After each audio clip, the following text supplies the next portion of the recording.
Did you know the Bible doesn't forbid divorce in every situation? You may have always been taught that marriage should last forever, but what happens when it turns into a prison of pain? What does God's word really say about divorce? Is it possible that, in certain cases, divorce might be the wisest choice? Stay with me. Today, we're uncovering 3 powerful biblical reasons that might change everything you thought you knew.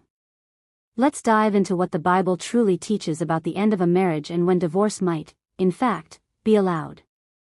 1. Sexual immorality, Matthew 5 verses 31 to 32.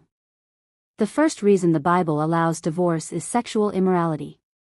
In Matthew 5 verses 31 to 32, Jesus says, "When a marriage is broken through adultery or any other form of sexual immorality, divorce becomes an option." The Greek word porneia refers not just to adultery, but to any act that shatters the trust in marriage. When trust is broken, the innocent spouse has the right to seek healing and move forward. But remember, forgiveness is always the first step. God's word encourages us to seek understanding and reconciliation when possible.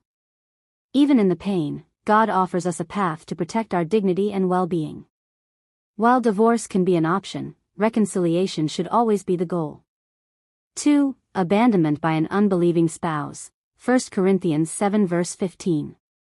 The second reason the Bible allows divorce is when an unbelieving spouse abandons the marriage. In 1 Corinthians 7 verse 15, the Apostle Paul says that if the unbeliever chooses to leave, the believer is no longer bound to the marriage. This abandonment can be physical, emotional, or spiritual, especially when love and respect are gone. In these cases, the Bible allows divorce to protect the believer's peace and safety. But even in this situation, reconciliation should be sought when possible.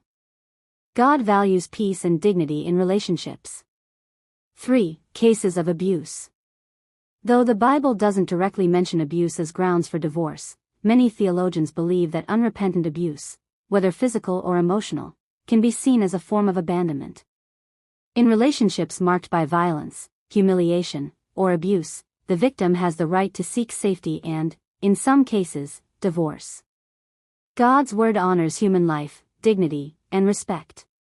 When these values are violated, it's a breach of what marriage is meant to be. In cases of abuse, the safety of the individual must come first.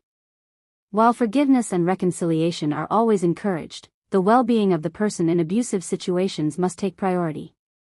Now that you understand these 3 biblical reasons for divorce, ask yourself, how will you apply this knowledge in your life?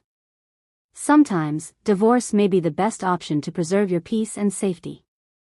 Have you considered that, in certain situations, God's word may allow you to step away from a toxic or harmful relationship? If today's message spoke to you, be sure to subscribe to the channel and turn on notifications so you never miss an update. Let's continue to explore God's word together. It's time to reflect, act, and transform your life. We'll see you in the next video.